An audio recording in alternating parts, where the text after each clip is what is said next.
হ্যাঁ স্যার, নমস্কার। নমস্কার। আমি অ্যাকচুয়ালি আসাম থেকে বলছি, বঙাইগাঁও।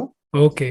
তো আমি ভেরি গুড। অ্যাকচুয়ালি ফেসবুকে, আমি মানে খুব ভালো লেগেছে ফেসবুকে আপনার এটা দেখে, হুম। যে এরকম একটা প্ল্যাটফর্ম আপনি দিচ্ছেন আমাদের সবাইকে, যারা বেসিক্যালি অ্যাকচুয়ালি সবকিছু কাজের ক্ষেত্রে বলুন বা যে কোনো সাংসারিক ক্ষেত্রে বলুন, টেন্স থাকি আমরা।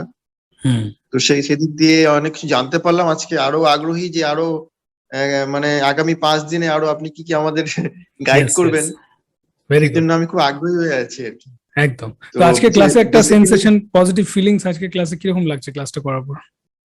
না, ভালোই লেগেছে। একটা জিনিস আমার খুবই ভালো লাগলো যে আপনি সেন্সটাকে আমাদের কন্ট্রোল করতে বলেছেন, হুম। যে আমাদের সেন্সটাই অ্যাকচুয়ালি আমাদের মেইন আর কি। আমরা আমাদের মাইন্ডটাকে ইয়ে করে, যে সেন্সটাকে ইয়েস, আমরা কন্ট্রোল করতে পারি, তাহলে অনেক কিছু আমরা মানে মাস্টার হতে পারবো আর কি, ইয়েস, যেটা আপনি আমাদের বোঝালেন আর কি। ইয়েস। তো দেখি আগামী দিনে কি এবং হয় কাল আরো, থেকে শুরু যদি হবে সেন্স আমাদের। Controlling, right? কাল থেকে শুরু হ্যাঁ হবে। স্যার, আমি সো খুবই আগ্রহী, অ্যাকচুয়ালি খুব ইয়েস, এক্সাইটেড। ইয়েস। আরো আমি আরো একদম। সবাইকে এটা অ্যাডভাইস করবো, যদি আমি ইয়ে হই আর কি। আরো হুম, হুম, ভালো লেগেছে ডেফিনেটলি। আর কি। ভেরি গুড, আমি ভেরি গুড। ইমিডিয়েটলি জয়েন করে নিয়েছি যেদিন আমি দেখতে পেরেছি ভেরি ফেসবুকে আর কি। Well, very good, very good. Yes. ঠিক আছে স্যার। Most welcome. আপনি যদি কোনো প্রকার শারীরিক বা মানসিক অসুবিধা অনুভব করেন তাহলে অবশ্যই আমার সঙ্গে যুক্ত থাকার চেষ্টা করুন এবং আমার ক্লাসে জয়েন করুন, এবং আপনার সঙ্গে দেখা হচ্ছে ক্লাসে। নমস্কার।